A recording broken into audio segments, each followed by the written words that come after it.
அனைவருக்கும் வணக்கம். இப்போ நம்ம அடுத்த வீடியோவில் என்ன பார்க்க போகிறோம் அப்படின்னோம்னா, கலத்திர தோஷம். இப்போ ஜாதகத்தை போய் எடுத்துகிட்டு போனாவே எல்லா ஜாதகக்காரங்களும் கேட்குறது ஒன்றே ஒன்று தான். கலத்திர தோஷம் இருக்கா, செவ்வாய் தோஷம் இருக்கா, குரு பலன் வந்துச்சா அப்படிம்பாங்க.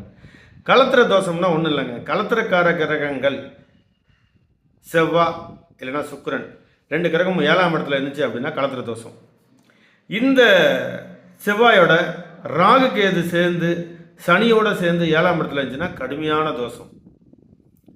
7ஆம் இடத்துல தனிச்சு சுக்கிரன் இருந்தாலும் கலத்திர தோஷம்.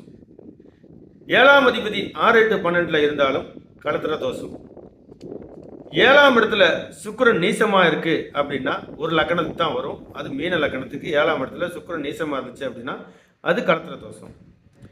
7ஆம் இடத்துல பாவ கிரகங்கள் இருந்து தசை நடத்தும் போது அது கலத்திர தோஷத்தை உண்டாக்கும்.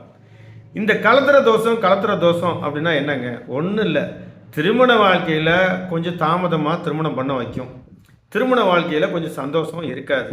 அப்போ என்ன பண்ணணும் அப்படின்னா, சில விஷயத்தை நம்ம பரிகாரம் பண்ணுறதுக்கு மூலமாக தான் சரி செய்ய முடியும்.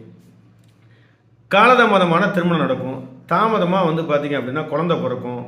அதே மாதிரி குடும்ப உறவுகள், அதாவது கலத்திரத்தோட அந்த ஒரு இணக்கமான ஒரு அந்யோன்யமான உறவு உண்டாகாது. என்ன நடக்கும்? செக்ஸுவல் லைஃப் நல்லா இருக்காது. ஒரு மாதத்துக்கு ஒரு டைம் பண்ணுறது, ஒரு மாதத்துக்கு 2 வாட்டி பண்ணுறது, அந்த மாதிரி தான் இருக்கும். அப்போ அதனாலே பார்த்தீங்கன்னா குழந்தை பிறப்பு ரொம்ப டிலேவாக இருக்கும், தாமதமாக பிறக்கும். அதே மாதிரி 4ஆம் இடத்துல செவ்வாய் இருந்து ராகு கேதுவோட சேர்ந்து இருந்தாலும் அதுக்கும் பேர் பார்த்தீங்க அப்படின்னா கலத்திர தோஷம். லக்கணத்திற்கு 7ஆம் இடத்துல இருந்து ஒரு கிரகம் இருந்து அது தசா புத்தி நடத்தினாலும் கலத்திர தோஷம். அதே மாதிரி 2ஆம் இடம் குடும்பம், 7ஆம் இடம் திருமணம், 9ஆம் இடம் பார்த்தீங்க அப்படின்னா அந்த மாதிரி இடங்களில் பாவக்கரங்கள் இருந்து தசை நடத்தினாலும் ஒரு கலத்திர தோஷத்தை உண்டு பண்ணும். கலத்திர தோஷத்தை நிவர்த்தி பண்ணலாமா அப்படின்னா கண்டிப்பாக நிவர்த்தி பண்ணலாம். சரி செய்ய முடியாத விஷயங்கள் எதுவுமே கிடையாது.